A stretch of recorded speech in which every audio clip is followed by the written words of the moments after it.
From Connecticut Public Radio in Hartford, this is Audacious. I'm Kyone Wolfe. You know who loves to ponder the power of lightning? Mark Twain. Here's one of his many quotes about it. Thunder is good. Thunder is impressive. But it's lightning that does the work. As per Twain, lightning is such a mysterious, exciting, inspiring, powerful presence. But for some of us, like two of the guests that you'll meet today, lightning can be life-changing. For Shauna Turner, getting struck changed her body, her relationships, and even her personality.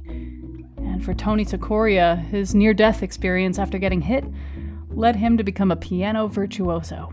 He wrote an entire composition about what it felt like to be hit and what it felt like to be dead. But there is no one in the world who knows more about what happens when someone is hit by lightning than Dr. Mary Ann Cooper. She's an emergency physician and an international expert in lightning injuries and lightning injury prevention. And she's the co-author of the book, Reducing Lightning Injuries Worldwide. Now, because a person getting struck by lightning is such a rare occurrence, there's still so much we don't know about it and how it affects the body. So I asked Dr. Cooper to parse that out. It turns out nothing attracts lightning. Nothing attracts lightning. It doesn't matter whether you have a red shirt on, whether you're talking on a cell phone, whether you are standing on a metal plate. Nothing attracts lightning. Now, in science, we try to explain nature. We don't write the rules for it. And we can't write the rules for lightning, but we can say, and we know from studies, that lightning is more likely to hit something that's tall, something that's isolated, or something that's pointy. Now, the only two factors that apply to people are if you're the tallest thing in an area, and if you're isolated, then you're more likely to be hit by lightning. Or if you're standing next to something that's tall, like a tree, and that's why we tell people not to stand under trees. Any other don'ts, do's when there's a lightning storm?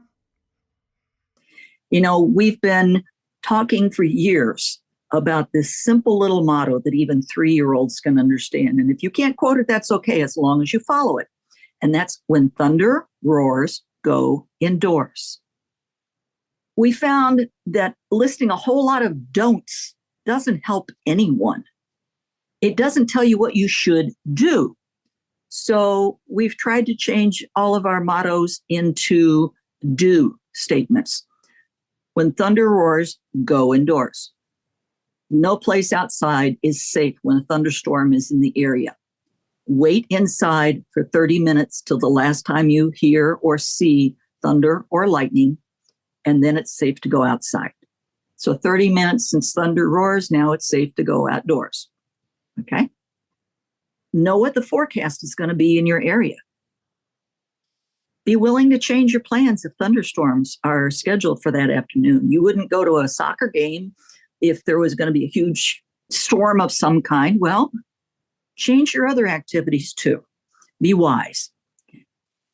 Know where your safe areas are, and allow enough time to evacuate to get to them if you are outside. So for instance, if your kids are playing soccer, parents should always have their eye to the sky and see if they're seeing lightning or hearing thunder. And if they are, they get the kids off the fields and into all of the mommy vans and vehicles that are surrounding the sports field. What about if you're driving? Is it okay to stay in your car? Are you safe there? There are two safe places to be when there's a thunderstorm in the area. One is inside a substantial building. That means one that you could live in, like a house or a school or a church or something like that. Another is your all-metal vehicle. Lightning's made up of electrons. They all want to stay as far away from each other as possible, just like the two positive sides of a magnet will push each other away. Same thing. Electrons want to be away from you. So they will be on the outside of that metal vehicle. Has nothing to do with rubber tires. What kind of injuries do you see from lightning strikes, and why are they different? You know, about 90% of people who are injured by lightning survive. Less than a third of them have any marks on their skin at all. The reason for that is that lightning injures by many mechanisms, not just by coming out of the sky and grabbing you. It also can hit a tree that you're standing next to and then splash across to you from this tree. That's a side splash. It can go into the ground and then spread out across the ground. And if you happen to be in the area, it's called ground current because it's coming for the ground. It can get you. But by then it's been weakened so much that it may cause death or injury, but it probably won't cause burns. There's another way too, and there's two more ways. One is contact. If you're inside your house and you reach for the plumbing, lightning hits close to the house, comes in through the plumbing, you can get injured that way. Now, the fifth way you can be injured by lightning is upward streamer. When you have a thundercloud coming across the area, it has an intense electrical charge, so it induces an opposite charge in everything underneath it.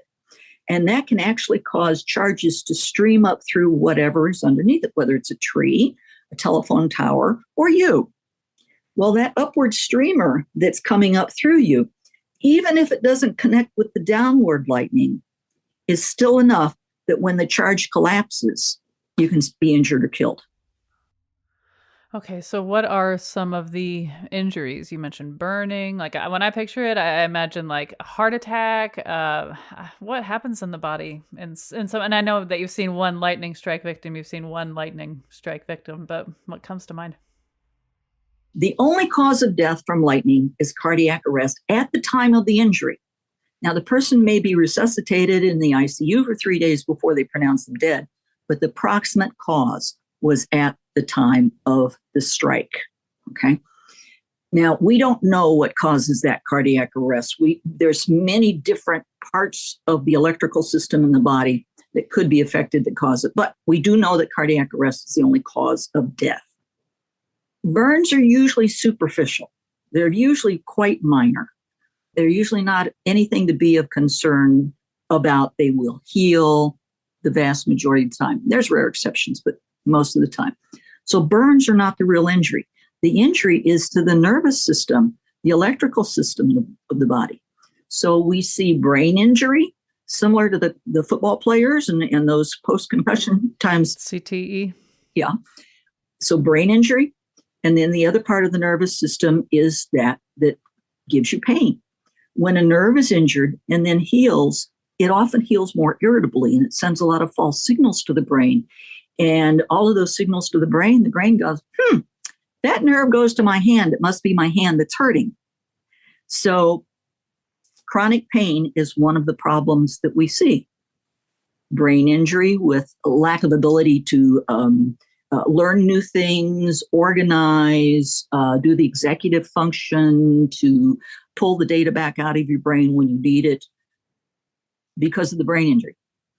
It is very common. It's hard for people to understand the brain injury because they don't see it.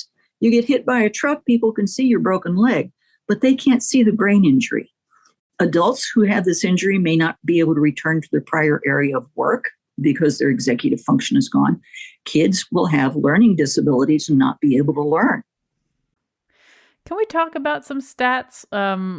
Is it true that men are struck roughly 4 times as often as women? Is that because they don't heed your warning and go outside? Like, why is that true? You know, we've often wondered why in developed countries, roughly 4 times as many men die as women. Well, wait a minute. Just so I'm clear, the quote was men are struck roughly 4 times as often as women, but you just said men die roughly 4 times more than women. So just so we're clear. Okay. We can't say 4 times more men are struck by lightning because we really don't know.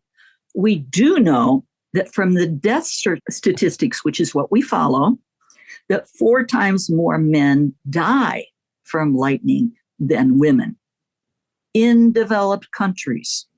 In developing countries, which makes up about 2/3 of the world at least, we are now seeing in some populations that more women are killed than men. For instance, in Bangladesh, the only time people are killed is during the monsoon season. The only time is basically when they're doing their farming. They're doing their rice paddies and things like that. They're out in the open, and it's during the monsoon time when there's a lot of lightning and there's no safe places to go.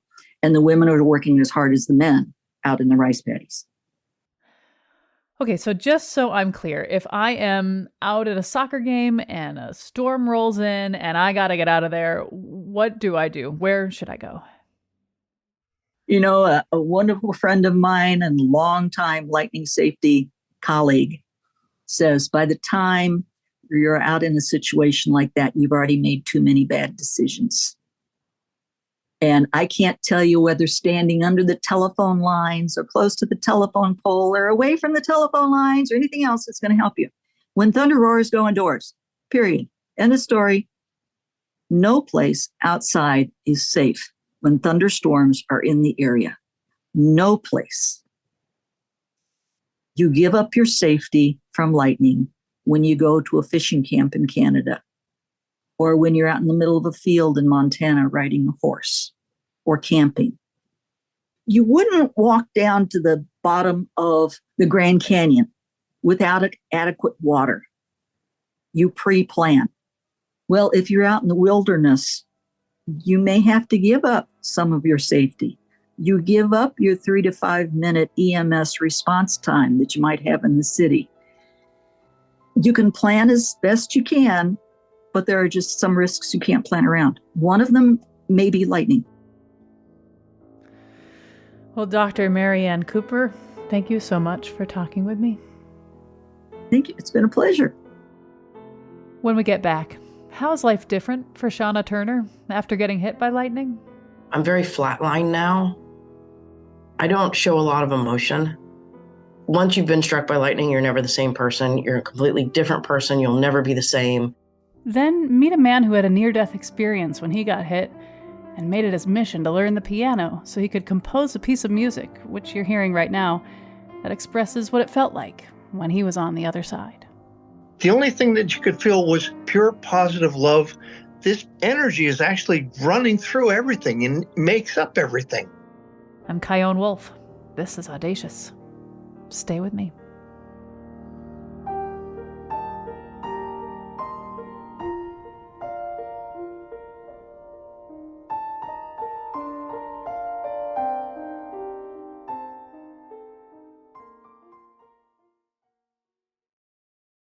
This is Audacious. I'm Chion Wolf. Globally, 2,000 people are killed annually by lightning. But according to the CDC, almost 90% of all lightning strike victims survive. We'll be talking with 2 survivors about how their lives were irrevocably changed by being struck.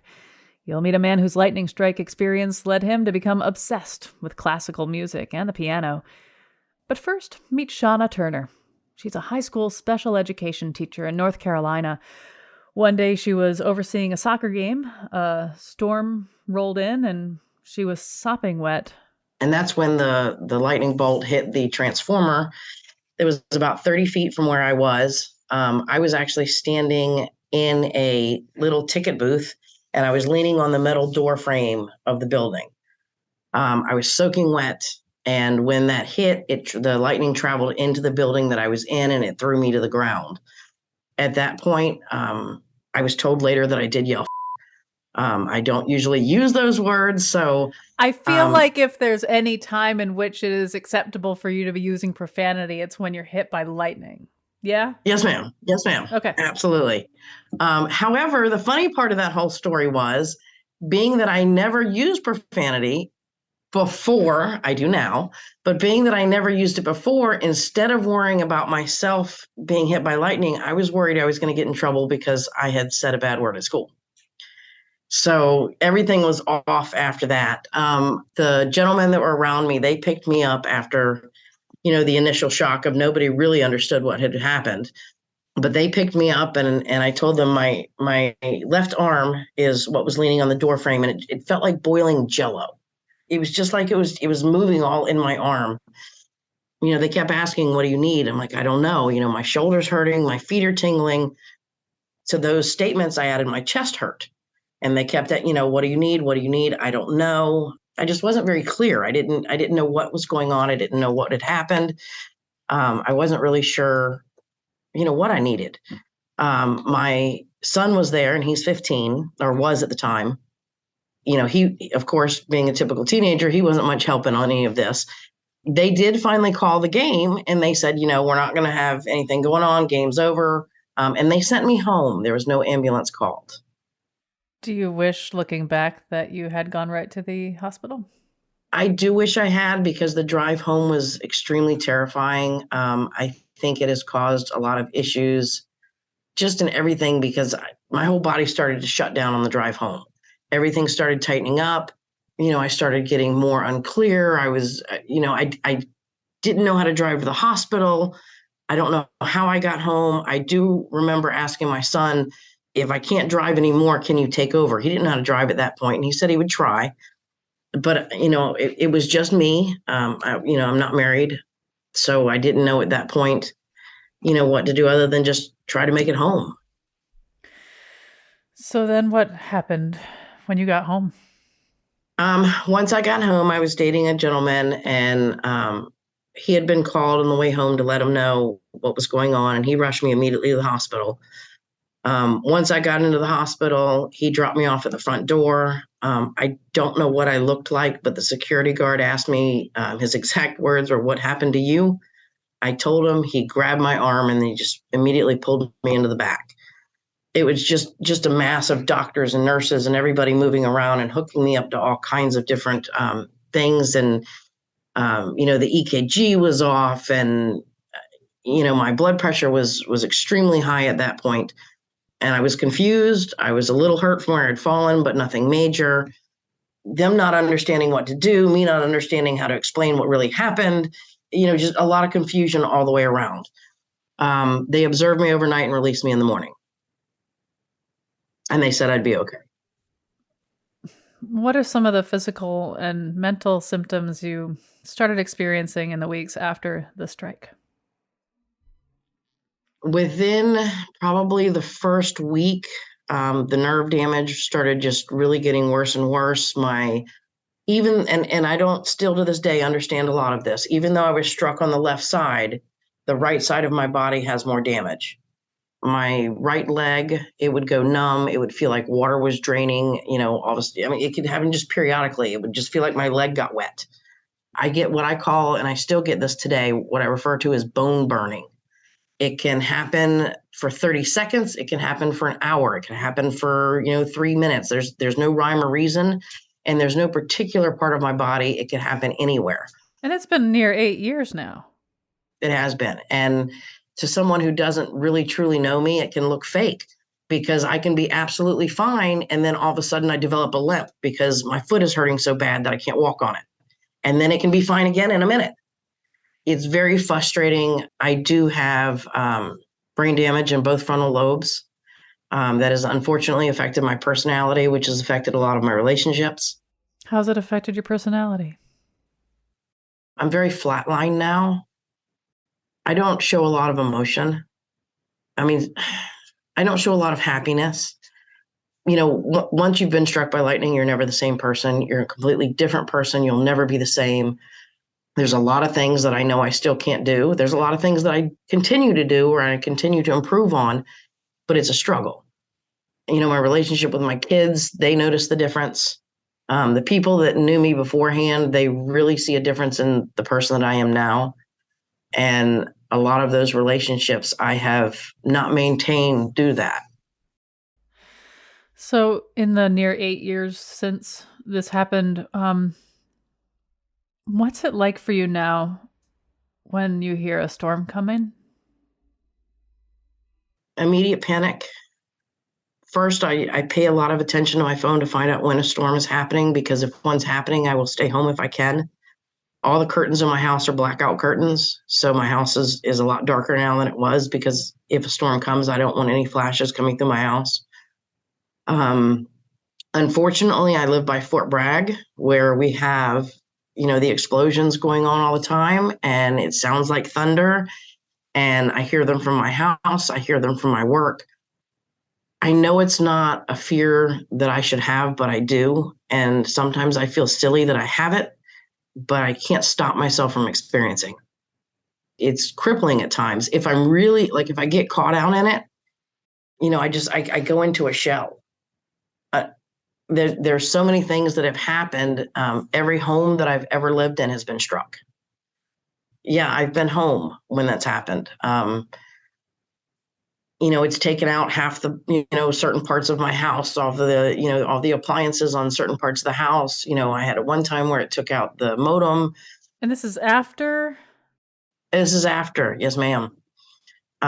It's almost like it's out there to get me. What do you make of that?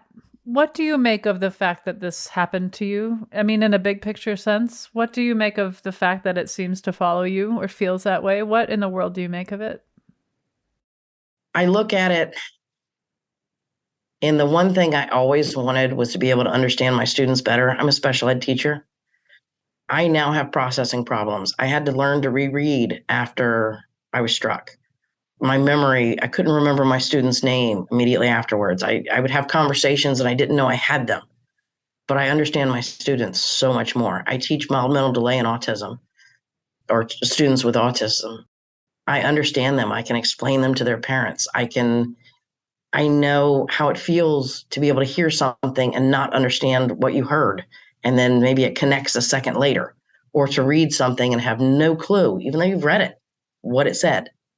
New information was very hard to process. And personally, I think it's made me a better teacher. So if there's any positive thing that came out of it, I think that would be it. So you go through a long time of relearning yourself and not getting the help that you really desperately need from the medical community. You feel isolated. You feel like people don't necessarily believe you when you're experiencing symptoms, which is another thing on top of the pain you're having. And then That's to include close family. It's not just strangers, close family. They're like, oh, that was so long ago. Why are you still having problems? I don't understand it. I don't get it. I think, you're just trying to get attention. I'm sorry. It's been tough. You don't deserve that.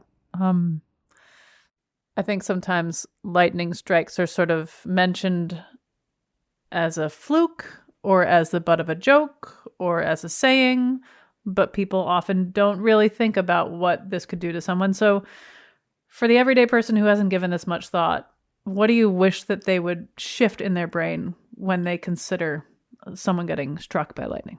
I think the most important thing is to understand that the effects of a lightning strike, it's not just what happens the first day after, the second day after, the week after. This is a lifelong thing that will happen. You physically get rewired. There's so much power that's gone through your body. Your body will never be the same. And, the comments of, oh my gosh, it's been so long ago. I don't see how that could still be affecting you. They hurt. Part of the problem is it's an invisible disability. If you look at me, you can't see that something's wrong with me. I get stuck sometimes trying to find a word. I've learned how to compensate very well, but there are still things that I still can't do. And, when people don't believe it, or, they just kind of like minimize it. Yeah, it's a minimize, and they don't understand how it rules everything. It rules me walking outside tonight. It rules having my windows open at my home. It rules watching a TV show and lightning comes down and I'm just paralyzed when that happens. There's commercials with lightning that comes down. It's everything. It's everywhere. It's someone's camera flash going off and you didn't expect it. It's a fluorescent light flashing above your head. It's so many things that can just spark it. Hearing a car backfire, something really loud. It's the sound. It's the fireworks. For me, no, not fireworks, because unless they're in the distance. Like if I'm at a firework place and I know what that is, it's the unknown when it happens and you're not expecting it. It's just frustrating that people don't understand that, this is major. I'll never be the same person. Do you wish that this hadn't happened to you? Yes and no. If it hadn't happened, I would be the same person I was. But because of the experience, I met some absolutely amazing people. And I'm now in the position to help others that go through this. And it's now more education and assisting others. This is definitely something that very few can do. You know, it's a group you never want to be in, but you thank God they're there. You'd mentioned God before, which is why I'll ask. Do you think this was part of the plan for you? I always wonder, you know, they always say God will never give you more than you can handle. And I don't know who he thinks I am, but I guess I've made it through it and I'm doing okay at this part. But I keep saying I can't take any more. I'm done. And I'm scared there's going to be something else around the corner. Is it part of his plan? I think we all have choices. And my choice to go in that building and lean instead of just stand, I was the only one leaning on that door. So I made the choice. I don't think it was his plan for it to happen, but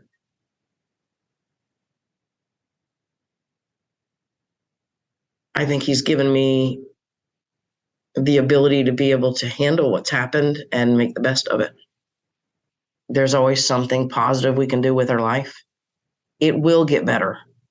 There's always bad days. There's always good days. There's days where we can't get out of bed because we hurt so bad.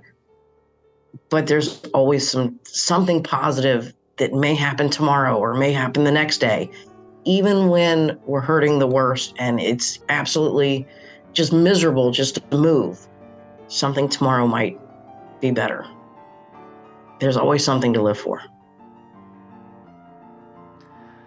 Shauna Turner, thank you so much for talking with me. And thank you for asking me to.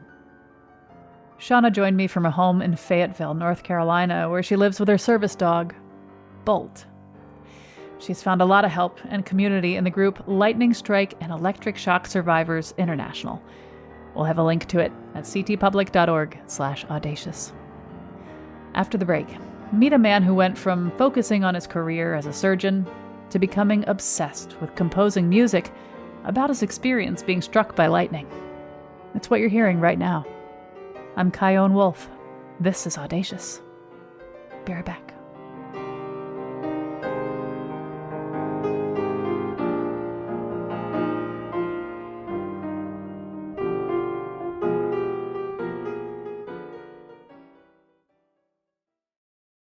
This is Audacious. I'm Kyone Wolf.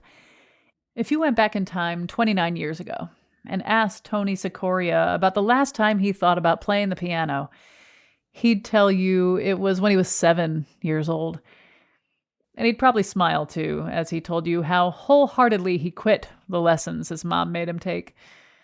29 years ago, he was not passionate about classical music. He was not plagued with existential questions about the afterlife. He was mainly focused on his very busy career as an orthopedic surgeon. But after he was struck by lightning one August day in 1994, everything changed. He was grilling at a family picnic in Athens, New York, when he went to a payphone to check up on his mom.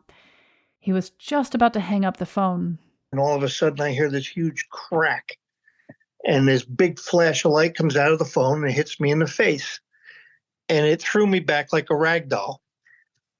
As I'm going backwards, I had the sensation of moving forwards. And I was just totally confused. And I'm standing there and I'm right at the bottom of the stairs of this pavilion that we're at. And I'm looking up in front of me and I see myself on the ground. And I remember thinking in my usual colloquial manner, oh, I'm dead. I'm looking at myself and I'm looking at everybody else and I call out, but nobody can hear me. And then there was somebody who was waiting to use the phone. Turns out it was a nurse from one of the local hospitals. How fortuitous is that? As I see her, she starts to get down and do CPR. And I'm thinking, this is really kind of crazy, but my mind is racing like crazy at trying to process this. And then all of a sudden I realized I'm thinking just like I normally would. And it came to me that, okay, whoever I am, I always am. This thing that's on the ground is nothing more than a shell. And that's all there is to it. And so at that point, I thought, well, there's no point in standing here like an idiot. So I decided I would go up and check on my family, who was up on the second floor. And so I walk over to the stairs and I start going up the stairs. And as I'm looking down, so I don't trip, which I would customarily do, I see that my legs are starting to dissolve. And I'm thinking, oh, this is getting kind of crazy. And by the time I got to the top of the stairs, I had lost all form. And I was just this ball of energy. And the stairs go up to the left. And I said, well, the hell, there's no point in that. I just went through the wall. And when I came out the other side of the wall, I passed right over the top of my wife, who was sitting on a chair painting children's faces. I went through the roof, and that's when things really got kind of crazy, because it's like I had suddenly fallen into a river of pure positive energy. There was this bright bluish white light. And the closest thing I could imagine it to was being in a crystal clear stream when I was a kid. The only thing that you could feel was love, pure positive love and peace. There wasn't anything else. So my science brain is starting to kick in, and it's going, so, what is this stuff? And I'm looking around, and the things that I look at, I can see that this energy is actually running through everything and makes up everything. And then suddenly I realized that, Jesus, whatever this is the God energy. And I thought, I can measure this. It's that strong. And, it's just magical thinking. But I was looking at some trees and stuff that were next to the pavilion, and I could see this energy. And the actual energy waveform, it looked like a sine wave. It was not a very rapid frequency to the wave, but I could see it. I'm thinking this is really getting kind of crazy, even more so. But then it started taking me someplace, and I could feel that I was moving. It had speed and direction. I have no idea where I was going. I didn't care much. It wasn't getting hot, so I thought, well, it's got to be a good thing. And I was starting to get excited about being in this. And at that point, I saw like a collage of my life. It was just high points, low points, just flashes or pictures, and nothing much else. And it didn't go into any great detail. How did it feel to see those flashpoints? What kind of feelings did you get? There were some associated symptoms of either sadness or happiness, and that was about it. Did it seem like a random collection of images, or were they meaningful, like the day you had your first kid, or you got married, or you took your first steps? They were more meaningful. They were things that stuck out in my mind somewhere as things that meant something. And after that was over, then I was going someplace, and I just kind of sat back and said, okay, let's go. And I was excited. And then all of a sudden, it's like somebody flipped a switch, and I was back in my body, and I was so pissed. I was like, I don't want to be back. Please don't make me do this. You go from absolute bliss to pain. I mean, the thing where the lightning hit me in the face and then came out my foot, I had burns. And I thought, Jesus, don't make me come back and go through this. But, you realize very quickly that it's not your choice. What changes did you notice first? All of a sudden, I just became incredibly desirous of hearing classical piano music. That was a real departure for me, because I was a kid of the 60s. It was rock and roll, and there really wasn't much of anything else. It was foreign, but it was very powerful, and it was so much so that I thought, I have to go to a music store and get some classical piano music. I went into the store, and as I'm walking in, there's CD just jumped off the shelf into my hands. And it was Vladimir Ashkenazy playing his favorite Chopin. And I thought, okay, and I'm just kind of following the leads, or the bread trail, as they say. And I bought the CD and I started to listen to it, and I was absolutely possessed.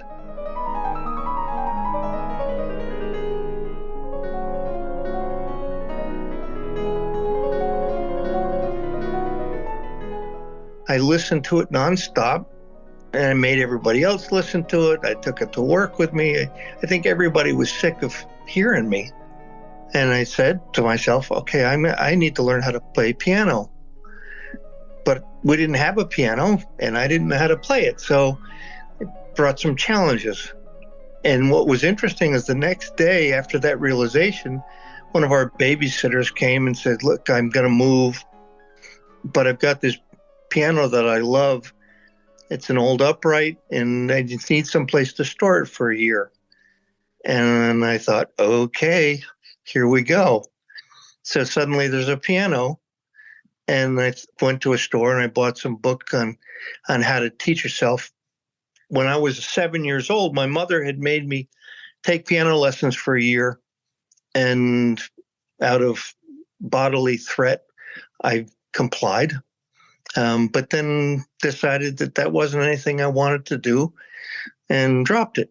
So I didn't remember any of it at that point. And so I was starting over from ground zero. You said that you were drawn to this music, you were drawn to the store, you were drawn to that CD.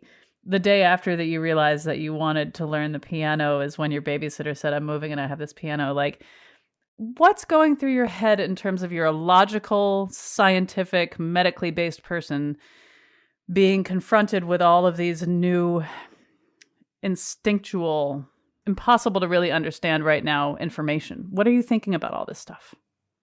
At this point, I'm totally confused.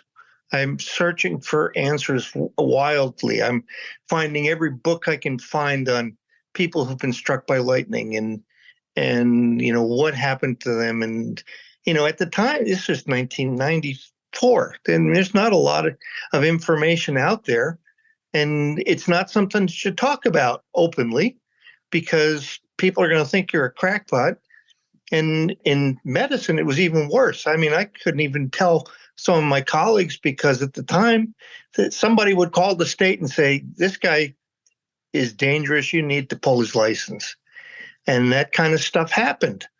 So I'm a little timid about saying anything to anybody. And I don't know what in the world I was thinking, but I order all this piano music from the CD. And of course, I didn't have the faintest idea, couldn't read it, couldn't play it, but I was undaunted. I was possessed by it. And one of the things that added more craziness to it was about 3 to 4 weeks after the lightning event, I have a dream. I'm walking out onto a stage, and I'm at the very back of the stage, and at the very front of the stage, I'm playing in a concert hall. And I'm walking up behind myself, and I'm going, this is not somebody else's music. This is mine. And I thought, holy mackerel. And I stand behind myself, and I'm listening to what I'm playing and making mental notes about it. And then the ending has this kind of loud crashing ending, and it woke me up.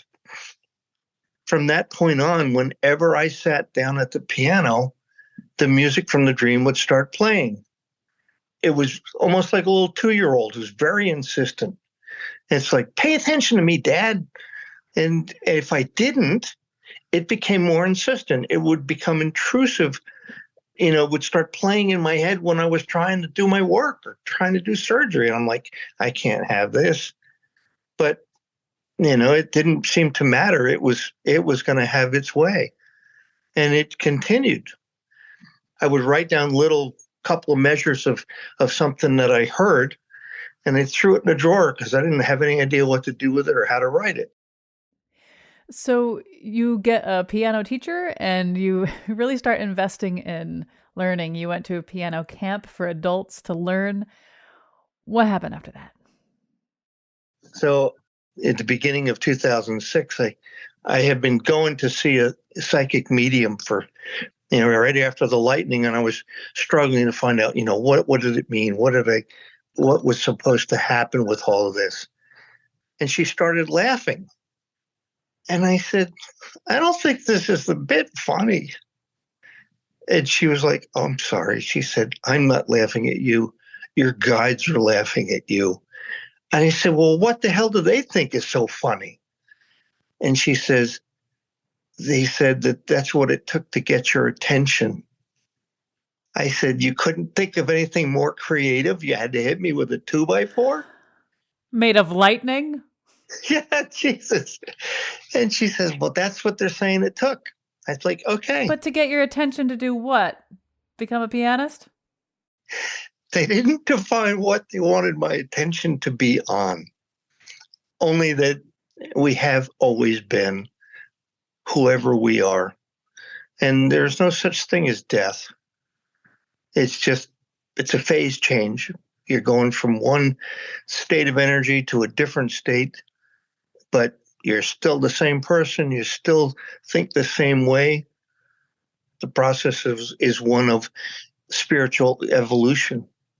You're trying to be able to join the source again from whence you came. But you don't just get to do that for free. And you have to earn enough points, so to speak, to be worthy of that. And so that's what we're all doing here. And that no one should be afraid of death. There is something in the music that I don't understand. And I think that there is somehow frequencies that are causing brain changes. So you write this beautiful piece of work, the Lightning Sonata, but apparently, yeah, you can't call it that. You can't. From a musical technician standpoint, it's a fantasy because it doesn't follow the laws of sonatas. So its full name is Opus 1 Lightning Sonata. Yep, you got it. So you practice this, you perform it in front of a giant audience, 3 news stations from other countries are there, hundreds of people in the audience, yeah? Packed. So, for what? What do you make of this? I've asked myself that 1,000 times. And truly, I believe that there's more in the music than I have any idea of, or that anyone else does either. When you are playing the Lightning Sonata, what are you feeling? What are you experiencing? It's very close to the way I felt when I was out of my body. I play it all the time because it helps to center me. I've had enough people that have heard the music, and people, have visions. They can feel things that they don't normally feel. They're transported to different places. It's amazing the different responses that I've gotten from people. And one time, I guess it was 2013, I was a keynote speaker at what's called the IANDS conference. It's a International Association of Near-Death Studies. And right after the talk, I gave a concert. Afterwards, one of the people came up to me who was taking pictures. And she says, you have got to see this. And so she pulls up her camera, it was a digital camera, and there's a big blue orb over my head and gave off a blue light, which was crazy. I mean, it wasn't a reflection of something. It was giving off its own energy. When I saw it, I was overcome. I didn't have any idea what it meant. It's very clear to me that this whole process has been guided. And no one will come out and tell me. I feel like I'm in a board game and there's no directions. And somehow you have to find your way through the board. But whoever's driving the ship knows where the ship is going. So now, when there's a storm coming in, what's that like for you? I have a very healthy respect for anything that has to do with lightning. I mean, I've seen what it can do. I've taken care of people who've been hit. And, I was one of the lucky ones. It turned my life upside down, but I'm still walking. I'm not dragging one leg, and I can still function. So, I like that it brought us together, Tony. absolutely. For a reason. As Einstein said, God doesn't throw dice. I try to follow the bread trail, and hopefully it's going to lead me to where I'm supposed to be and do what I'm supposed to do. And I guess the only fear that I've always had is that when I finally figure it out, they're going to yank my ass out of here so fast to make your head swim. It's like, all right, get him out of there. He passed. He passed. He passed. Huh. Yeah. He passed away. No, he passed. Yeah. Well, Tony Sikoria, thank you so much for talking with me. Thank you so much. It's an honor for me. After our conversation, Tony was kind enough to send a few copies of his CD to our station, so of course I gave one to Audacious producer Jessica Severin de Martinez, and she gave it to her 7-year-old daughter Victoria, who doesn't know anything about the story behind this music. After noticing that she listened to it daily for 10 days, Jessica asked her how she felt about the music. It makes me feel happy. I really like it. It's like, I love it. It's like the feeling of my voice when I talk. I like it. When do you listen to it? I listen to it at the night because it makes me feel happy when I listen to CDs, and my favorite one now has turned into this one. And what does it make you feel when you listen? It makes me feel like as if I'm sleeping, but I can still hear it. And it makes me feel like so happy. I wish I could stay awake and just listen to it forever.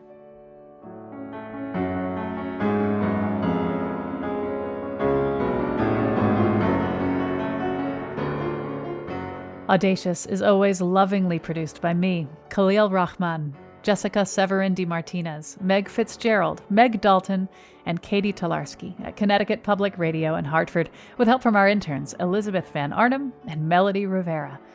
Subscribe to Audacious wherever you get your podcasts, and you can see the pictures of the orb visiting Tony at his piano at ctpublic.org/audacious. You can send me all of your thoughts on Facebook, Instagram, and Twitter at Kyone Wolf, or email audacious@ctpublic.org. Thanks for listening.